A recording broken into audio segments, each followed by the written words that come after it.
Tudo bem, então agora a gente começa efetivamente, né, o nosso conteúdo, né, para o segundo bimestre, não é? E a gente vai dar continuidade à questão, pelo menos por enquanto, da parte de propriedades mecânicas, propriedades físicas dos materiais. Então, o que eu vou tratar aqui, a gente vai começar na aula de hoje, mas vamos terminar provavelmente na nossa próxima aula, para não ficar também tão longa, né? É a parte de propriedades elétricas dos materiais, certo? E mais para frente eu vou gastar mais aulas trabalhando a parte de ligas metálicas, que isso demanda um tempinho um pouco maior, ok? Só lembrando então que daí quem depois estiver assistindo esse vídeo e tiver ali dúvidas sobre o vídeo lá de resolução das questões da prova, do questionário, enfim, pode entrar em contato para tirar as dúvidas, e-mail, chat, eu estou à disposição, certo? Bom, então, começando com essa parte aqui da parte de propriedades elétricas. Então, na parte de propriedades mecânicas, a gente viu que se eu aplicar uma força sobre um material, um corpo sólido, ele tende a responder com uma deformação. No caso da parte de propriedades elétricas, o estímulo sempre vai estar associado a campos elétricos. E a resposta vai ser o quê? Interação com as cargas fundamentais que compõem o corpo sólido. Que no caso aqui, essas cargas são fundamentais seriam o arranjo de elétrons, prótons, que possuem carga elétrica. Já os nêutrons, eles não sofrem interações com o campo elétrico, certo? Efetivamente falando, quando eu falo de interação elétrica e propriedade elétrica, eu estou falando da resposta que os elétrons, que compõem qualquer meio material, têm quando são submetidos a um campo elétrico. Por quê? A interação dos prótons com os nêutrons para formar o núcleo são forças conhecidas como forças nucleares fortes, tão intensas que a interação coulombiana não consegue, digamos assim, interferir nelas, certo? Então eu precisaria de campos elétricos gigantescos, mas muito, muito intensos, para conseguir interagir com as cargas positivas dos prótons no núcleo. Agora, se essas cargas positivas, os prótons, estiverem soltos, eles interagem sim com campos elétricos e não precisam ser campos elétricos tão intensos. Ou ainda, se eu tiver os íons, que seriam os átomos carregados, positivo ou negativamente, eles também interagem com campos elétricos. Mas, de modo geral, o que eu considero como interação seria a interação com os elétrons presentes aqui nos átomos, certo? Então, só relembrando aqui a carga do elétron, a carga do próton, as suas massas, e aqui aquelas relações, que o número atômico, né, que é o que define o que cada átomo é a quantidade de prótons que você tem no núcleo. E o número de massa atômica é a soma de prótons mais nêutrons, ok? Bom, os átomos, eles podem se unir para formar os sólidos atômicos ou juntar-se com outras espécies atômicas para formar as moléculas. E aí eu tenho sólidos moleculares. E aí, quando eu aplico um campo elétrico externo, seja no sólido atômico ou molecular, as cargas ali presentes, e dependendo do tipo de ligação que eles fazem, vão tentar, vão ter uma certa interação com o campo elétrico, certo? No caso da ligação metálica, a interação é maior, porque eu tenho elétrons em mais disponibilidade, não é? Principalmente aqueles elétrons mais externos aos átomos metálicos. E nas ligações iônica e covalente, essa interação precisa, para que ela ocorra efetivamente, eu preciso de campos elétricos um pouco mais intensos, certo? Então, aqui para ilustrar, eu tenho aqui as chamadas moléculas polares, não é? Que são moléculas que têm aqui uma separação entre a parte positiva e negativa das suas cargas, não é? Dos átomos, que é o caso aqui da molécula d'água, né? Molécula d'água, a parte do oxigênio é a parte negativa, e os hidrogênios aqui no extremo seriam a parte positiva. Então, a molécula da água é considerada uma molécula polar, ela forma um dipolo, uma separação de cargas. Já uma molécula apolar, ela não tem essa separação aqui entre positivo e negativo. toda a parte positiva e negativa está distribuída igualmente ao longo de toda a molécula. E aí, dependendo da natureza da molécula, se ela é polar ou apolar, ou da distribuição eletrônica aqui no átomo, quando eu aplico um campo externo, eu deformo essa estrutura, ou tendo a deformar também isso daqui, não é? Transformar uma molécula apolar numa molécula polar, certo? No caso dos metais, tem a resposta mais intensa aí, que seria a movimentação das cargas, que provoca uma corrente elétrica. E no caso dos sólidos iônicos e covalentes, você tem a tendência de querer provocar uma corrente elétrica, mas é difícil acontecer por causa dos tipos de ligações químicas que elas fazem, não é? Que elas aprisionam as cargas elétricas próximos aos núcleos atômicos. E falando, obviamente, das cargas elétricas mais externas. Então, aqui, só relembrando, o que acontece quando eu tenho um campo elétrico externo aplicado a uma carga elétrica? Então, se eu tiver uma carga elétrica negativa e aplico um campo nesta orientação aqui, não é? O que acontece? A carga vai estar submetida a uma força elétrica que vai fazer com que ela queira se movimentar nessa direção aqui, certo? Então, essa força provocada pelo campo elétrico externo é o que tenta movimentar as cargas elétricas presentes nos sólidos. E dependendo das situações, da intensidade do campo, composição química e uma série de outros fatores, você pode ter essa movimentação de elétrons, provocar uma corrente, ou aprisionar essas cargas, fazendo com que isso seja dificultado, ele não se movimente, certo? E só adiantando um pouco, isso também vai estar associado ao que a gente vai ver ali mais para frente, associado ali à parte de condutores isolantes ou condutores dielétricos, como a gente pode classificar.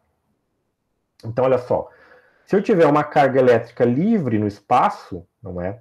E tiver aqui um conjunto de cargas positivas e um conjunto de cargas negativas, eu vou ter um campo elétrico permeando todo o espaço entre essas duas quantidades de cargas. E aí, dependendo do sinal que essa carga aqui, que eu posso chamar de carga teste, tiver, eu posso fazer com que ela se movimente para cá, na direção da carga do conjunto negativo, ou na direção do conjunto positivo, certo? Bom, então, se for uma carga de prova negativa, ela vai tender a vir para cá, nessa direção. Se ela for positiva, ela tende a vir para cá, certo? E só contextualizando aí algumas aplicações, por exemplo, a questão de baterias, o que você tenta fazer quando se desenvolve uma bateria de grande capacidade de cargas é armazenar uma quantidade grande possível de cargas, não é, separadas aí no espaço, que quando você faz uma ligação a um circuito, você força a movimentação das cargas elétricas presentes no circuito, não é, para que ele funcione. E quanto maior for o reservatório de cargas positiva, negativa, por mais tempo esse circuito vai funcionar. Então, uma bateria aí de grande capacidade, que é o que se busca, não é? E também são as baterias que limitam a utilização de praticamente todos os dispositivos eletrônicos sem fio que nós temos, não é?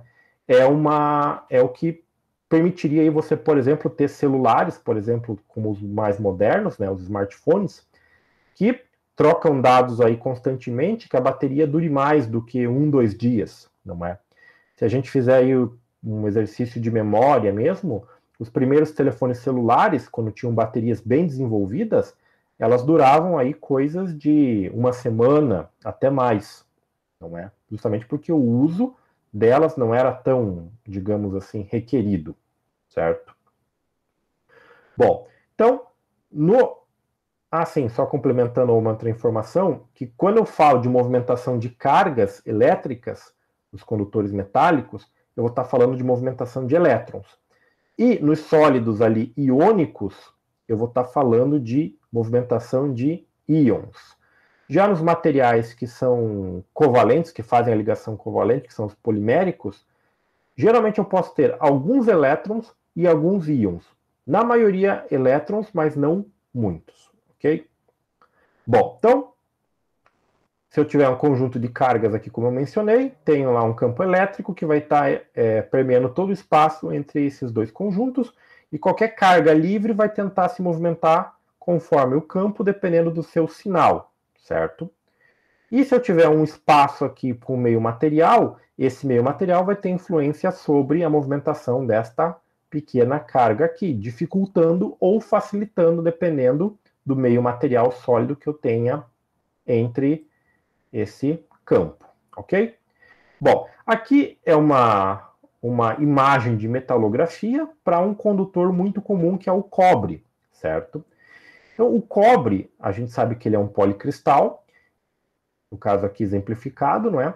E a movimentação dos elétrons que ocorre quando eu aplico lá um potencial, um campo elétrico num condutor de cobre, ela é mais ou menos desta maneira aqui.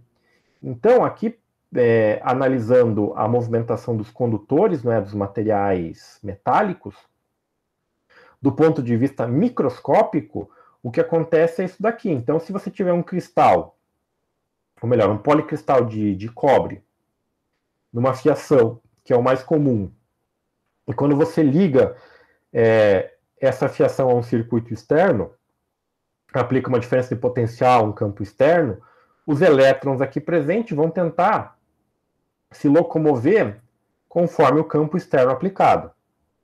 O que acontece é que o elétron ele vai sofrer sucessivas colisões com outros elétrons que estão aqui presentes, com defeitos, imperfeições dessa estrutura.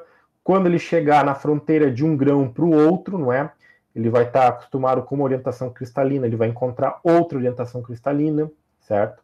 Então, tudo isso vai fazer o quê? Vai alterar a direção que o elétron está tentando seguir o campo externo, né? Lembrando que o campo externo aplica uma força sobre ele. E a força, não é assim como a velocidade dele, são vetores, que vão ter as suas direções alteradas por causa do meio material. Então, se eu pegar aqui potenciais usuais, aí, 110, 220 volts, e aplicar num condutor de cobre, para medir qual é a velocidade de deslocamento do elétron nesse condutor, relativamente eu tenho uma velocidade grande, mas efetivamente o movimento do elétron vai ser pequeno. Vai ser muito poucos centímetros que ele vai conseguir se movimentar ao longo aí de alguns segundos. E aí, uma dúvida que pode surgir é: por que quando eu entro numa sala e aciono um interruptor, a luz se acende instantaneamente quando eu aciono o interruptor, sendo que a movimentação, mesmo num condutor metálico, não é? Um policristal como o fio de cobre convencional, é efetivamente pequena, não é? Então, o que você tem que ter em mente é que todo condutor ele é permeado pelaquela nuvem de elétrons. Então, você tem os elétrons todos fazendo pequenos movimentos, mas o conjunto todo de elétrons se move rapidamente. Então, quando você aciona o interruptor, o campo elétrico ele se estabelece instantaneamente, né, praticamente na velocidade da luz, e essa pequena movimentação acontece com todo o conjunto de elétrons ao longo do condutor. Então é por isso que a lâmpada, pensando numa lâmpada incandescente, né, ela acende instantaneamente quando você aciona o interruptor. Se fosse depender da movimentação dos elétrons ao longo, não é, de todo o percurso, você teria uma movimentação bem lenta, certo? E uma forma de você computar ou calcular a velocidade de deriva, que é essa velocidade microscópica aqui das cargas elétricas no interior dos sólidos, é através de uma equação como essa daqui, em que VD é velocidade de deriva ou velocidade de arrasto, que é igual à mobilidade que a carga elétrica vai ter naquele material, vezes o campo elétrico aplicado. Então, a carga elétrica vai depender do sinal, né? Aqui, isso aqui vai depender, a mobilidade vai depender do sinal, se for um sinal positivo ou negativo, certo? E da intensidade do campo, que é o que vai aplicar força sobre as cargas elétricas.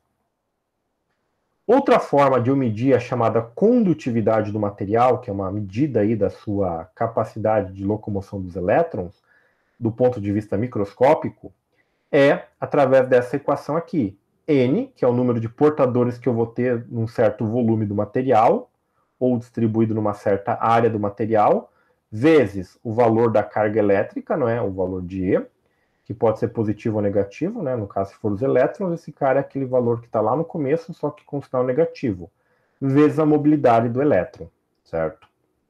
Então, aqui é uma forma que eu tenho de calcular a condutividade. Já vou falar um pouco mais dessa condutividade dos materiais, mas a condutividade, de um modo geral, ela pode ser encarada como a facilidade que os elétrons, no caso dos metais, têm de percorrer aí o seu caminho num condutor metálico, ou no caso de um material cerâmico ou polimérico, certo? Então, isso aqui seria uma representação de um condutor de cobre, não é? Convencional. Claro que se eu pegasse aqui um monocristal de cobre, não é? Ou seja, com toda a mesma orientação cristalina, o valor da condutividade seria melhor, não é? A velocidade aqui também seria já um pouquinho melhor para os elétrons no monocristal de cobre. Só que lembrando da parte lá da dificuldade de você ter um material mais dúctil. Os monocristais, eles tendem a formar materiais mais resistentes, que tendem à fragilidade e não à ductilidade. Ok? Assim, eu não comentei ali antes, no início, mas lembrando que a qualquer momento, qualquer dúvida que vocês tenham, só ou levantar a mão aí, ou chamar no microfone que eu respondo aí para vocês, ok? Bom, falando um pouco mais daquela questão ali da chamada condutividade. Então, a condutividade para os materiais, ela é medida justamente com essa facilidade de caminhar os elétrons, não é, pelo interior do material. E aí eu posso classificar os materiais como uma espécie de classes, não é? Então, você tem a classe dos condutores, que geralmente são a maioria dos metais, os semicondutores, alguns elementos da tabela periódica, que podem ter a sua condutividade alterada,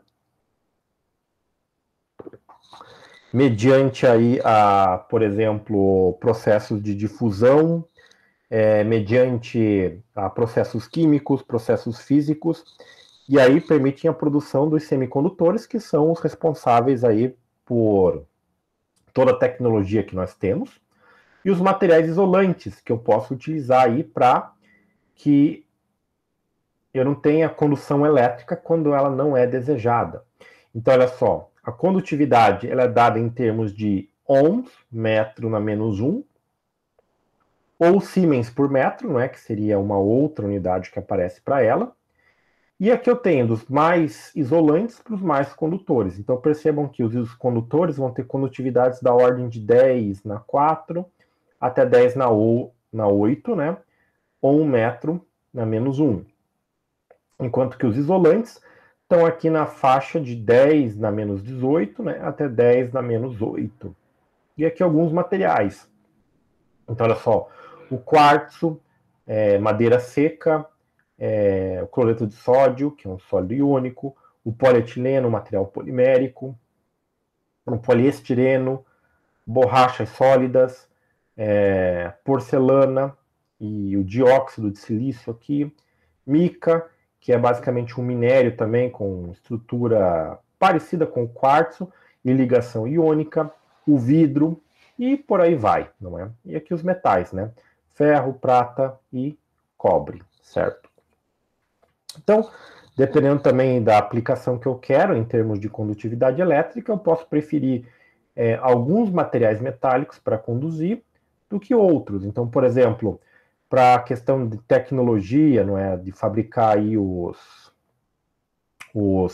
semicondutores ou os processadores para smartphones, celulares, smartwatches e por aí vai, você usa uma pequena quantidade de ouro e prata, não é, que seriam os melhores condutores, para fazer as conexões lá nos seus processadores. Então, uma afirmação que alguns pesquisadores dizem que não importa onde a gente vá hoje, você sempre vai ter uma pequena quantidade de ouro e prata muito perto de você. mesmo que você não use anéis de compromisso, anéis de casamento, alianças, você vai ter sempre perto de você uma pequena quantidade aí de ouro e prata, certo?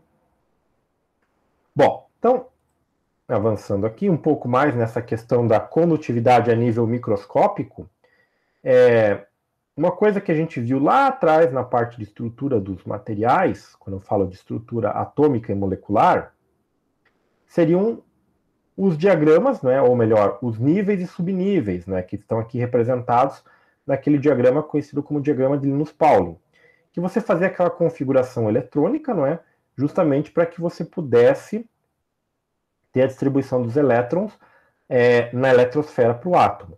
Quando você forma os sólidos, você faz com que aquela organização de níveis e subníveis interajam. Então, quando você tem dois átomos formando uma ligação metálica, você vai ter o quê? Duas vezes essa estrutura aqui interagindo. 3 átomos, 3 vezes isso daqui. 4 átomos, 4 vezes isso daqui. Se você tiver 10 na 23 átomos, você vai ter 10 na 23 estruturas que começam interagindo. E aí você deixa de ter as chamadas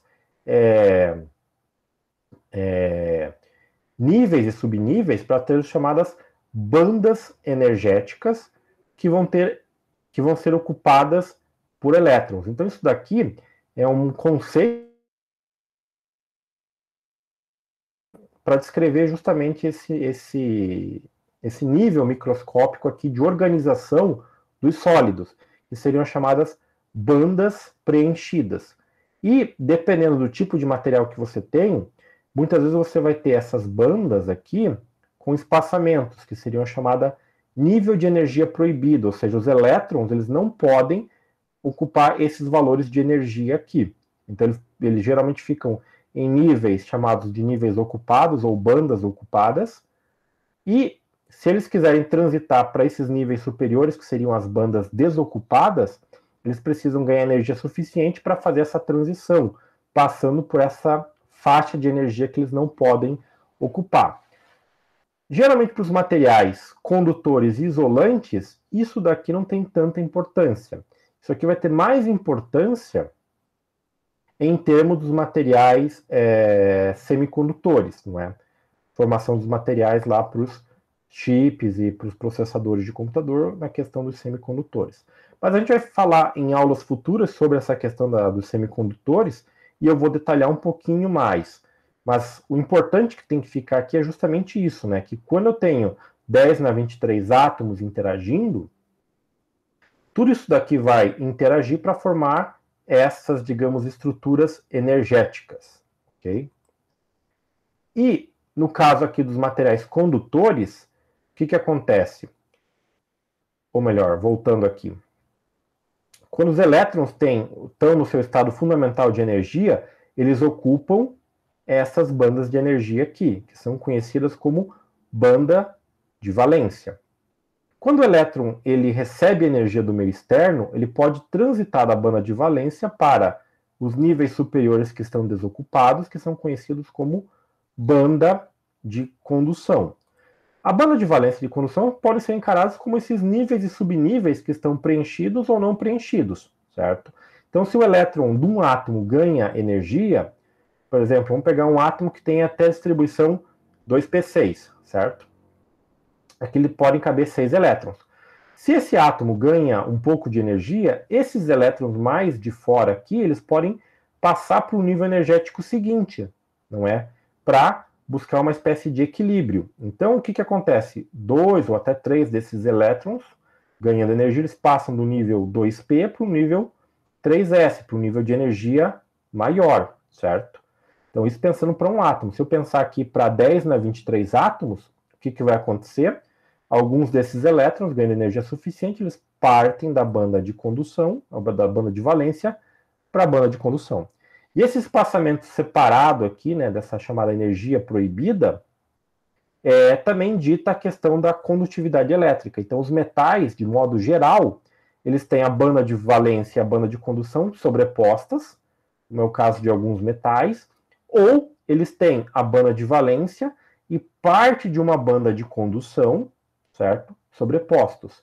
E aí depois você tem a energia proibida e depois mais uma banda de condução. Esse tipo de situação aqui é o que justifica porque alguns metais eles têm colorações diferentes. Então, se eu pegar, por exemplo, um pedaço de cobre, ele tem uma coloração mais avermelhada, enquanto que um pedaço de alumínio ele tem uma coloração mais prateada, né? Então, está relacionado com esse tipo de estrutura.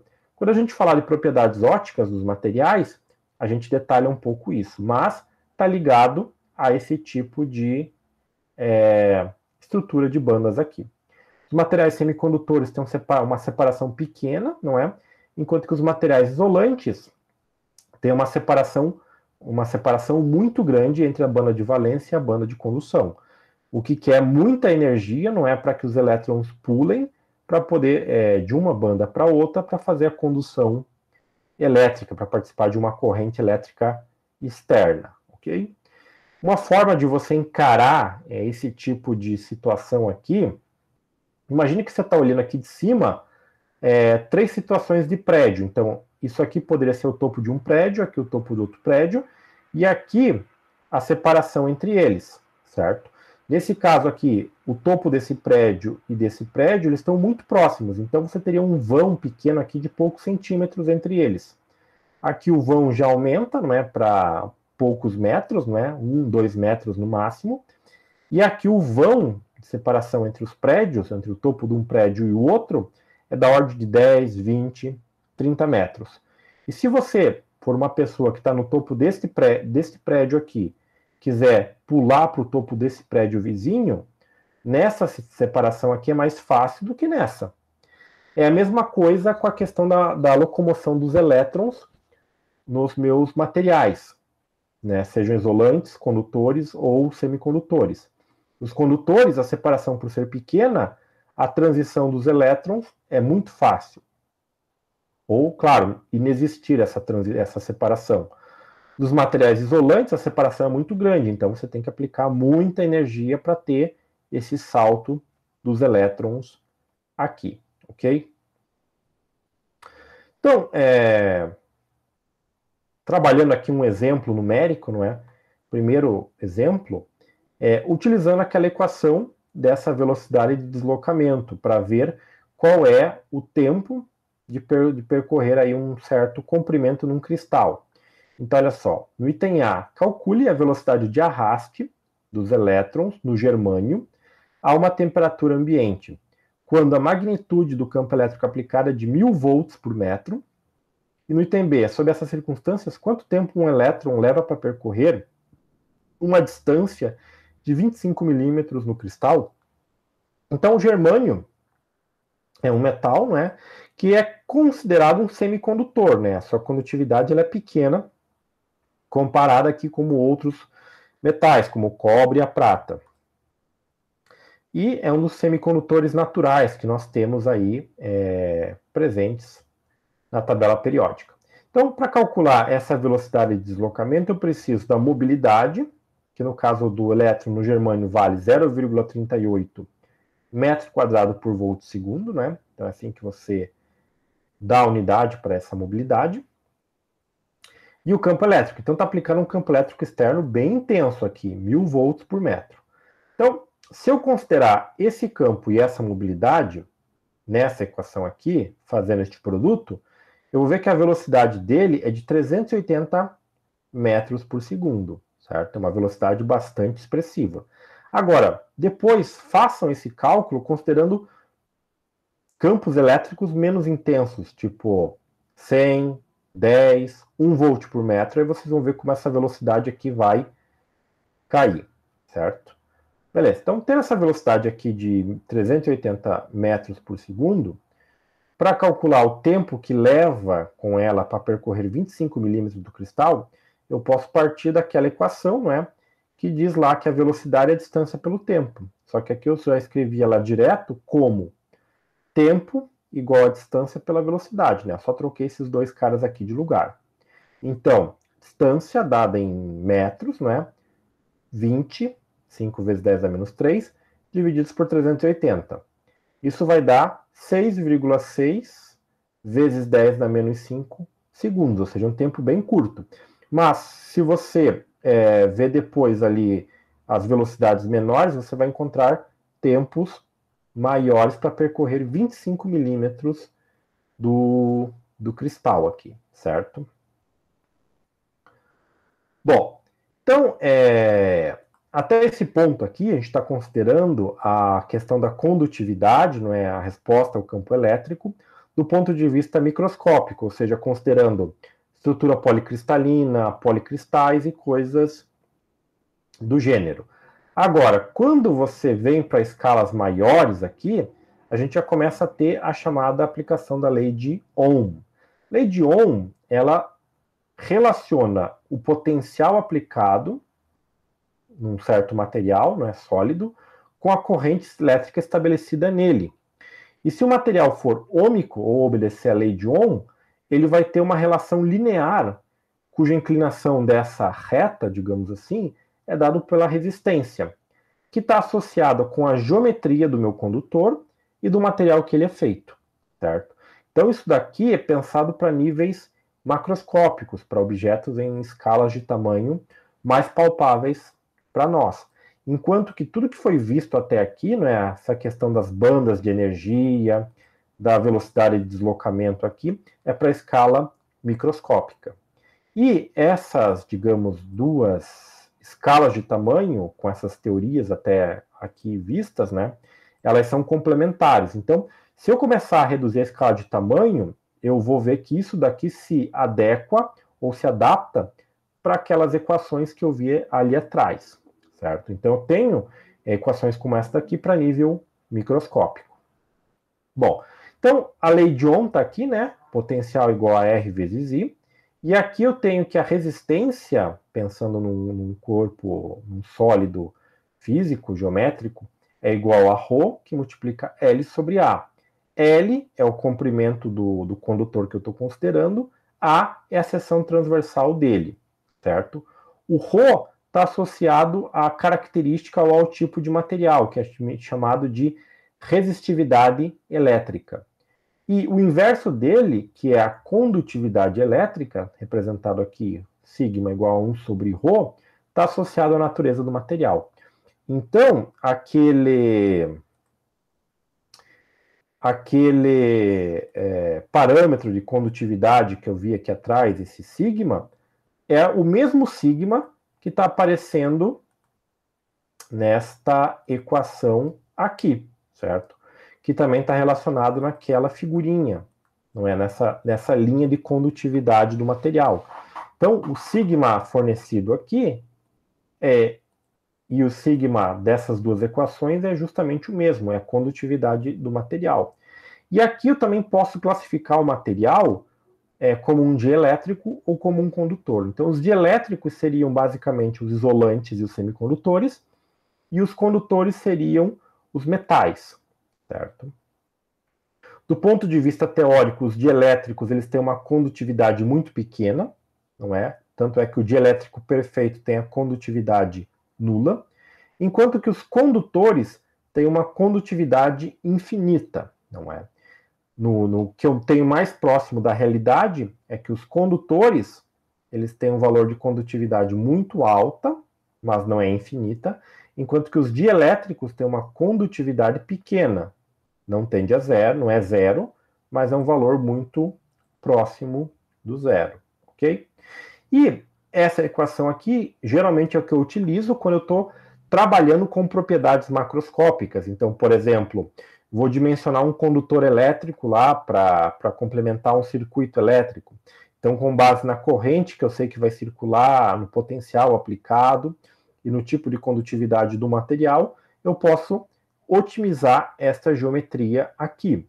Componentes mais antigos, como aqueles pequenos resistores, com aquelas listras que você tinha lá nos processos eletrônicos ou nos circuitos eletrônicos mais antigos, eles são dimensionados justamente você usando uma liga metálica, não é? Que a gente já vai ver que a composição tem uma certa influência, e o tipo de enrolamento que você faz. Então, geralmente aquilo ali é uma pequena cápsula, não é? Contendo ali um certo enrolamento, com uma certa seção transversal e um certo comprimento, para você ter o valor da resistência que você buscava, certo? Então, nesse exemplo 2 aqui, a gente tem a aplicação justamente disso, né? Que diz a seguinte coisa: considere um fio, né, condutor feito de cobre, com a sua condutividade de 6 vezes 10 na 7 ou 1 metro na menos 1, e para avaliar como a sua resistência muda com a mudança das suas dimensões, complete a tabela abaixo, né? A tabela vai aparecer ali depois. Então, e aí você considera que esse comprimento, né, desse condutor vai ser de 0,1 metro, e daí você tem que aumentar por um fator de 10 e verificar como é que a resistência muda, considerando que ele vai ter um diâmetro, né, de 2,5 milímetros. Então, o que está sendo proposto aqui é, se você puder alterar o comprimento aqui, não é, de 10 por um fator de 10, então você vai começar ele com 0,1 metros, né? E aí aumenta um fator de 10, ou seja, de 0,1 ele passa para 1 metro. Depois, fator de 10, de 1 metro ele passa para 10 metros, depois 100 metros e assim sucessivamente. Como é que se comporta a resistência dele?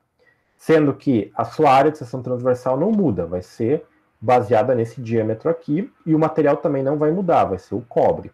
Então, pegando essa equação aqui, né, que a gente tem ali R igual a ρ, que multiplica L sobre A, trocando esse ρ por 1 sobre sigma, né, porque foi fornecido aqui a condutividade, e usando aquela relação do diâmetro, né, porque a área é circular, então π d ao quadrado, dividido por 4, vezes aqui o comprimento de 0,1, eu vou encontrar que nessa configuração aqui de comprimento 0,1 metro, a resistividade é 3,39 vezes 10 a menos 4. Aqui eu só mudei o valor do comprimento, ou seja, ele passou de 0,1 metro, ou seja, 10 centímetros, para 1 metro. O que aconteceu? Observem que a resistência ela passou para 10 na menos 3. Então a resistência estava 10 na menos 4, ela cresceu para 10 na menos 3. E a tabela que fala está aqui. Então percebam que à medida que você vem aumentando o comprimento, o que acontece com a resistência? Ela aumenta, não é? Então ela vai aumentar, no caso aqui, ó, 10 na menos 4, 10 na menos 3, 10 na menos 2, 10 na menos 1, 10 na 0, né, que seria o 3,39. Então é por isso que muitas vezes, dependendo da aplicação que eu vou ter com o meu material, né, na questão da condutividade dele, a questão da geometria dele vai ter uma influência considerável, como esse exemplo aqui numérico ele pode mostrar.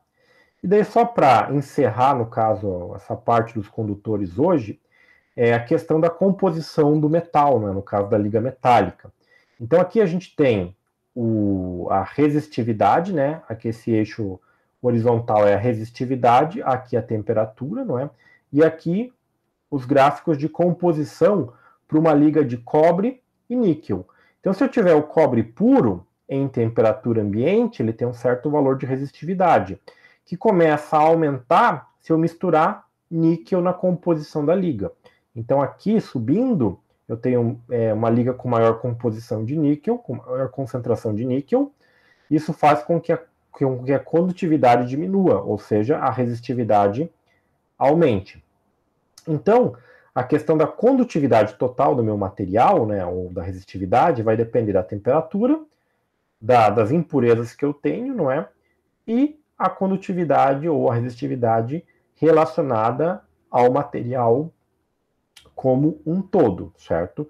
No caso aqui, a temperatura também, né? Para temperaturas mais baixas, a tendência é que a condutividade dos materiais, ou a condutividade aumente, e a resistividade diminua, certo? Então aqui, por exemplo, uma tabela comparativa, né? Resistividade com coeficientes de temperatura para alguns materiais. Então percebe aqui que alguns materiais, dependendo do processo que eles foram submetidos, apresentam resistências maiores em relação a outros materiais, ok? Bom, então podemos parar por aqui por enquanto, né, para não nos estendermos demais, não é? E na nossa próxima aula a gente retoma deste ponto aqui, não é? Eu posso repassar toda essa parte da parte condutora, não é? E também avançando daí para a parte dos materiais dielétricos, que a gente fala um pouco mais dos materiais iônicos, né, dos cerâmicos e dos materiais poliméricos, que têm ali os materiais isolantes. Beleza, pessoal? Se vocês tiverem qualquer dúvida, qualquer comentário, também estou aí à disposição de vocês. Ok, professor, sem dúvida, tranquilo. Próxima semana, presencial já a aula, né? Pela última postagem que foi feita ali no site, no Ávido, que eles passaram para nós, a distância era até hoje, né, dia 30, e a partir de segunda-feira, agora, dia 3, começa o presencial. Então, provavelmente eles vão reforçar durante o fim de semana, isso daí, e aí provavelmente nossa próxima aula, que vai ser na próxima sexta-feira, estaremos em sala de aula se nada acontecer, né? Vamos lá, vamos aguardar. Obrigado, professor, pela aula de hoje. Imagina. Colegas, boa noite, abraço a todos, bom final de semana. Nos vemos na próxima semana. Abraço. Boa noite a todos e boa noite, professor. Isso aí, boa noite, até.